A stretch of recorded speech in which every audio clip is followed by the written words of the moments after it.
Géraldine, pour commencer l'interview, je voudrais te faire un peu de lecture Oui, avec plaisir. d'un livre et tu vas me dire ce que tu en penses. Eh ben oui, alors ça tombe mal, j'ai pas mes lunettes, mais enfin... Et c'est moi qui vais le lire. Ah, d'accord, pardon. Improviser, c'est une relation coupable et complexe avec son inconscient. Dans l'improvisation, chacun joue sa propre partition, chacun est une partition qu'il doit découvrir. Le musicien qui improvise est un artiste qui se demande « Mais qui suis-je » Est-ce que ça te va? Ça me va. C'est plutôt bien résumé, effectivement. Le lien, oui, Bernard. Tu l'as reconnu? Oui. J'ai travaillé avec lui au mois d'août, là. J'étais invitée par la compagnie. Très heureuse d'ailleurs d'être invitée par la compagnie de Bernard. Et ça ne m'étonne pas qu'il ait écrit ça, évidemment. Et je suis plutôt assez d'accord, notamment sur la question de l'inconscient, ouais. C'est un rapport qu'il y a dans toutes les musiques, hein, quoi qu'il arrive. Mais sur la question de la... Musique improvisée? Par rapport aux musiques improvisées, oui, et à la question du lâcher-prise. Au moment où on est en train à la fois de construire quelque chose, avec toute la part de conscient nécessaire à ça, et le moment où aussi on doit totalement lâcher ce qu'on a appris, non pas forcément désapprendre, mais tout en ayant toujours une conscience de ce qui est en train de se faire. Quand tu improvises, tu te surprends, tu te découvres? Oui, mais pas dans un rapport analytique, justement. S'il y a un départ d'une forme d'analyse de ce qu'on est en train de faire, je pense que c'est assez nuisible, en tout cas me concernant. C'est plus dans l'analyse concrète des choses, c'est plutôt dans le fait d'avoir travaillé chez soi, répété beaucoup. Ouais. J'ai très souvent fait des parallèles avec la psychanalyse, domaine que je connais un petit peu, sur l'improvisation justement, qui nécessite ces heures de répétition, ces heures de travail, de recherche, d'apprentissage, et la nécessité au moment où on est sur scène, devant un public qui serait le surmoi ou autre, j'en sais rien, de faire abstraction de beaucoup de choses que dirige l'inconscient aussi, justement. Donc à la fois se laisser porter par l'inconscient tout en ayant une part de conscience de ce qu'on est en train de construire, et en plus à plusieurs concernant l'improvisation. Donc le conscient, ce serait ce que tu as acquis, est-ce que tu as travaillé, Le conscient, oui, alors qui va dans l'inconscient, puisque ça devient instinctif, c'est des formes de répétition, c'est toutes les choses que l'on a apprises et qu'on doit ressortir, mais avec un développement, avec une histoire, et avec la recherche, la prise de risque, d'aller chercher des choses justement. Ça fait peur d'improviser? Oui, ça fait peur, ouais. Oui, parce que si on n'a rien à dire, on n'a rien à dire. Qu'est-ce que tu réponds? Il y a des musiciens qui disent, d'excellents musiciens parfois, qui te disent « On improvisé, moi je ne serai jamais ». Oui, mais je comprends, c'est un langage. C'est un langage... Il y a le langage de la musique, mais il y a un vocabulaire à l'improvisation, et ça se travaille.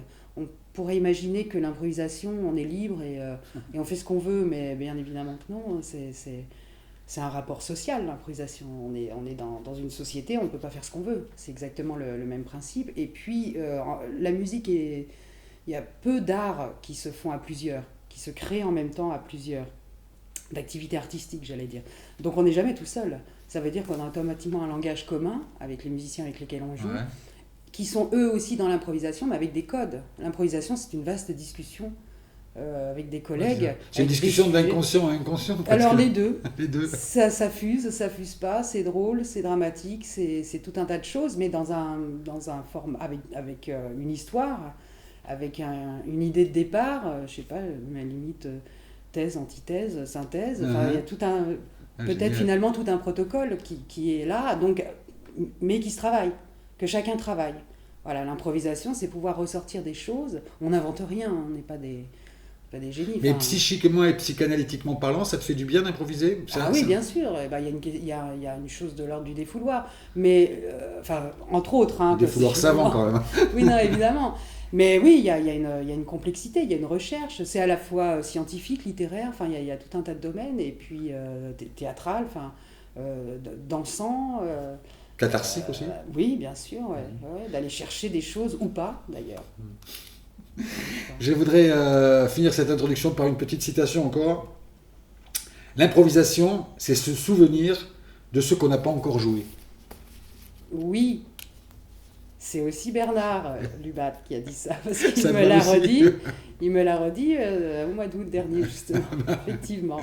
Oui, Alors, ben, bien sûr, évidemment. On est là pour parler et célébrer ce disque enthousiasmant, Cooking, et qui est doublement enthousiasmant, musicalement évidemment, c'est pour ça qu'on est là, mais aussi parce que tu me renforces dans cette idée que j'ai depuis toujours d'un lien extraordinairement fort qu'il existe entre la bouffe, la nourriture, les aliments et la Ouais. cuisine Ah oui, oui, bien sûr, évidemment. et la musique. Et ton album s'appelle Cooking.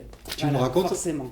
Bah, pour faire court, Cooking, j'ai voulu réenregistrer un disque avec les mêmes musiciens avec qui je travaillais sur le premier projet qui était At Work, voilà, qui est sorti il y a 4 ans. C'était il y a 4 ans, ça, ouais. Donc avec Paul Lai au piano, Yoni Zelnik à la contrebasse et Donald Cantomano à la batterie. Et At Work, c'est en travaux, c'est en cours, en construction. En chantier, quoi. En chantier. Et il y avait l'idée d'une suite à ça, associée, alors pour moi, à la cuisine, parce que bien sûr, c'est un domaine, pour moi, artistique aussi d'ailleurs, tout ce qui touche au culinaire, à la cuisine, quoi, qui m'intéresse beaucoup dans ma vie, qui me prend du temps, mais de réflexion, d'écoute, voilà, j'aime bien savoir ce qui se passe dans les cuisines, dans les restaurants, chez les chefs, les mouvements, les modes, etc. J'aime tout ça, et évidemment, je trouve qu'il y a un lien formidable avec la musique, notamment le jazz, bon, en l'occurrence parce que je fais du jazz, c'est un événement totalement éphémère, c'est-à-dire que, comme la musique, pour faire très vite, on passe des heures et des heures à faire des choses en cuisine, chacun à son poste, puis à faire quelque chose, à le proposer, et ça disparaît au bout de 3 minutes, quoi. Et c'est comme ça, tous les jours. Et puis, avec la même recherche, avec les méthodes très disciplinées. Sur les alliages, alors déjà, les sur mélanges. les fondements, c'est-à-dire que c'est des métiers, finalement, où on apprend jeune les choses. Avec les gammes, tout le monde a ses gammes, les cuisiniers aussi ont leurs gammes, quoi. Oui, ils ont le piano aussi. Alors voilà, évidemment, il y a tous les liens avec le vocabulaire de la cuisine, le piano de cuisine, la batterie de cuisine, la mise en place, jusque dans des termes finalement très techniques pour les deux domaines, quoi. Mais ce que je trouve vraiment très intéressant et fabuleux, c'est ce côté travail, d'essayer de toucher à des choses, d'aller au-delà, tout en construisant avec des choses qui ont été faites déjà depuis longtemps. Enfin, évidemment, on n'invente pas un ingrédient, on n'invente pas forcément... c'est le savant mélange, c'est la culture, c'est la tradition, c'est le classique.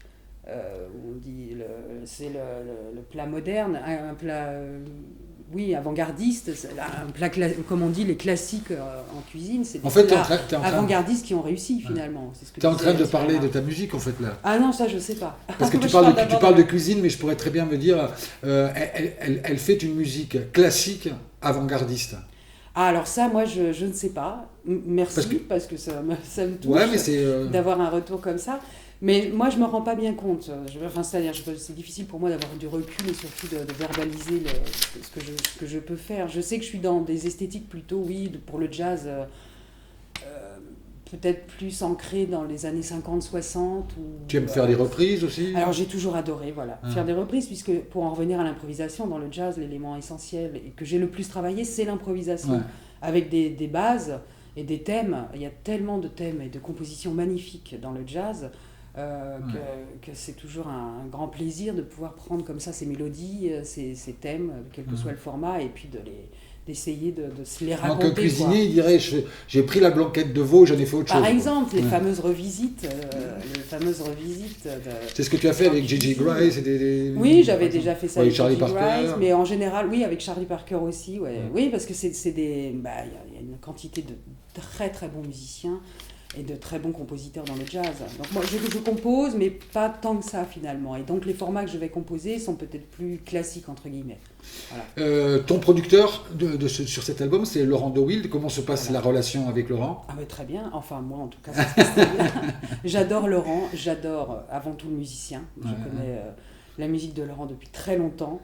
Je me souviens l'avoir... entendu à Niort quand j'étais encore étudiante, j'avais 17 ans, j'étais allée voir un concert, il avait fait un concert avec un prof pianiste que j'avais, et j'ai toujours adoré Laurent, voilà. J'adore sa musique, j'ai eu la chance de pouvoir le rencontrer, de le côtoyer, j'adore le musicien, l'être humain et le producteur, il travaille avec une intelligence, un pragmatisme, c'est très concret, très honnête. C'est quoi le boulot d'un producteur ? Quoi. Le boulot, c'est d'organiser beaucoup de choses quand même. Déjà, moi j'ai la chance qu'il m'ait proposé de produire le premier disque Atwort et de produire le second, qui est un peu dans la lignée, le cooking. Et puis de mettre en place un peu tout le travail autour d'un disque, autour de la production d'un disque. Avec Laurent, avec Marie-Claude, mon excellente attachée de presse et attachée de tout. Je tourne la tête parce qu'elle n'est pas loin et je la remercie encore. Et Laurent fait une très bonne direction artistique aussi, c'est-à-dire que j'ai entièrement confiance dans ce qu'il me dit, dans ce qu'il me propose, dans ce qu'il pense. Voilà. Alors, sur la pochette du disque, il y a une indication sur la photographie qui pourrait être une indication sur ta musique. T'as pas choisi de poser avec des choux-fleurs ou du jambon de Bayonne. Oui, t'as choisi du piment. Oui, parce que rouge. Rouge, tant qu'à faire. D'Espelette ? Non, je crois pas. Je suis pas sûre, mais j'irai vérifier quand même. Donc les goûts forts, les goûts et les saveurs. Oui, en fait, le piment, je trouvais que c'était compliqué parce que je tiens à repréciser par rapport à Cooking que c'est le nom du disque. Aussi en hommage au Cooking de Miles Davis, je sais, j'ai plus la date exacte en tête, mais d'un disque que j'ai beaucoup écouté de Miles Davis, avec des suites comme ça, Relaxing, Cooking. Et moi, Cooking, il y avait cet élément évidemment par rapport à la cuisine et au fait d'envisager ce projet acoustique. Comme ça, comme on est en cuisine, on était en travaux Atwork, le disque précédent, et là nous sommes en cuisine, et voilà ce qui va se passer. Donc sur le disque, ça donne ça, après venez en concert, voir ce que ça va donner aussi dans un autre temps, en temps réel, quoi. Mais ça reste très métaphorique, l'idée de la cuisine. Oui, on avait compris. Voilà. Donc évidemment, sur la pochette, je ne voulais pas non plus qu'il y ait un menu ou des casseroles et autres. Donc le piment, on trouvait que c'était un bon lien, parce que le piment, c'est symboliquement et métaphoriquement plein de choses. Le piment, c'est la cuisine, c'est l'alcool, pourquoi pas, et c'est universel. Et avec la question, effectivement, c'est associé au monde entier, j'allais dire. Le piment, il y en a plus ou moins quand même partout. Et c'est autant pour la cuisine que pour la boisson, que pour plein de choses, que pour des remèdes médicaux. Mais quand on écoute ton son, qui est pour moi immédiatement identifiable, le premier qualificatif qu'on pourrait dire, c'est chaud. Hot en anglais. Tant mieux alors. Oui, effectivement, le piment, ça. Donc voilà. Quand est-ce que tu l'as trouvé, ce son d'entrée tout de suite? Ça été ton âme, tu l'as travaillé un matin à 11h25 à 20 ans, tu t'es dit ça y est, je l'ai. Comment ça se passe? Je n'ai pas travaillé, enfin, sans fausse modestie, c'est pas ça, c'est que c'est pas forcément des choses que j'ai travaillées. Ce que je dis souvent par rapport au son, c'est que d'abord, j'ai pas essayé 36 000 saxophones, ni 36 000 types d'anches. Tu joues toujours sur le même Selmer? Oui, avec les mêmes types d'anches, le même bec, le même en changeant mais je veux dire les mêmes formats. Et, quel numéro d'anche pour les spécialistes? Alors, le numéro d'anche, c'est du 2,5. Voilà, c'est du 2,5. Mais par rapport au son, en fait, je l'ai pas forcément travaillé. Je me suis inspirée beaucoup parce que j'ai beaucoup repiqué.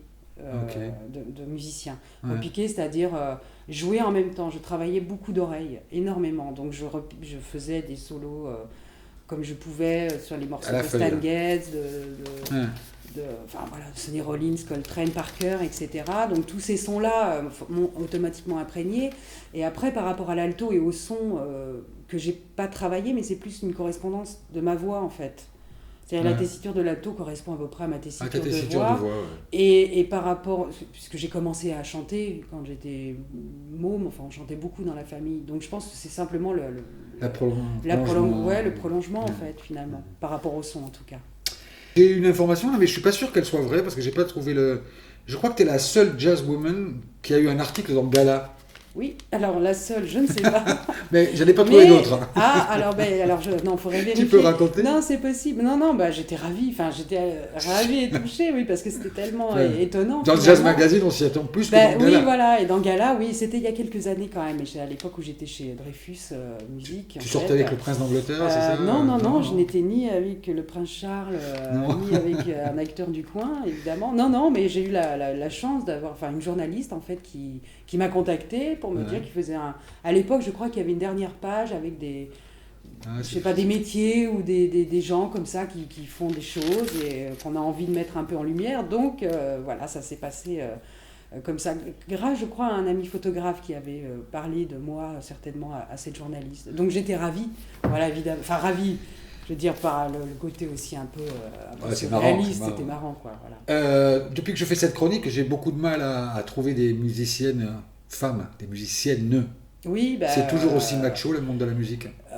je vais pas dire macho, si on parle du jazz, c'est une question de quantité. Il y en a très peu. Il y en a très peu dans le jazz, j'espère qu'il va y en avoir plus. Il y en a peut-être un petit peu plus. Je pense que c'est le fruit des écoles, des conservatoires. Tu te sens une responsabilité sur cette question-là, la féminisation? J'essaye de ne pas genrer de façon générale l'activité artistique ou la musique, en l'occurrence, parce que ça devient que tu sois un compliqué. garçon ou une fille, on s'en fout. Oui, voilà, j'estime en plus que du coup on a de la chance en musique parce qu'on peut être reconnaissable à l'aveugle, donc sans cette question d'homme, femme, etc. Simplement, je dis régulièrement que c'est un petit peu aussi, la musique est le reflet aussi de la société. Il y a des domaines où c'est évidemment pas encore, où il n'y a pas encore de quantité, enfin c'est un peu basique comme terme, mais de femmes, simplement c'est une question d'éducation. C'est une question d'état de crise, d'économie, mais surtout d'éducation, et que ça demande des générations finalement. Et tu vas auprès des conservatoires, des enseignants, dire allez les filles, il faut s'y mettre. Je dis pas allez les filles, simplement le plus important je pense c'est qu'il y ait une représentation. Aussi, si j'en reviens au genre, mais qu'il y ait une représentation féminine pour que justement il y ait une possibilité pour un élève ou une élève de se dire tiens, voilà, il y a des gens différents qui font cette musique, quoi, aussi. Mais deux dernières questions, elles sont traditionnelles dans la chronique. Est-ce que tu aimes chanter? J'adore ça, mais sous ma douche. Et la deuxième, c'est est-ce que tu aimes danser? J'adore ça, mais je ne suis pas sûre de bien danser. Mais alors j'adore ça, et c'est un élément très important dans le jazz pour moi, qui me travaille tout le temps. Il faut qu'il y ait de la danse, il faut qu'il y ait le côté dansant. Le corps. Voilà, le corps. D'où le swing, d'où des formats aussi, moi plutôt classiques, c'est-à-dire dans des rythmiques, des choses peut-être plus années. Un shabada, voilà, moi ça m'éclate complètement. J'aime ce moment où où on commence un peu à bouger, quoi. Quand on a eu autant de récompenses et de médailles et de prix et comme toi, on se dit ça n'a aucune importance, ou on se dit tiens peut-être que ça va marcher pour celui-là aussi, ou non, alors ça je n'y pense pas. J'ai eu la chance d'avoir des prix, je suis très touchée des retours qu'on m'a fait depuis quelques années maintenant, le temps passe, et je suis toujours aussi étonnée, voilà, de ces retours, et ce qui me touche particulièrement c'est d'avoir des retours du public, de la profession, enfin des musiciens, des collègues, des gens du métier comme on dit. Et après, je ne pense pas du tout à me dire il y aura un prix. Non, pas du tout. Alors là, non. En tout cas, toi, tu es étonné, mais nous, on est émerveillés par ton dernier album, At Work, en chantier. Et nous, on est enchantés. Alors ça, c'était le premier. C'est la bonne blague. Le dernier, c'est Cooking. Voilà.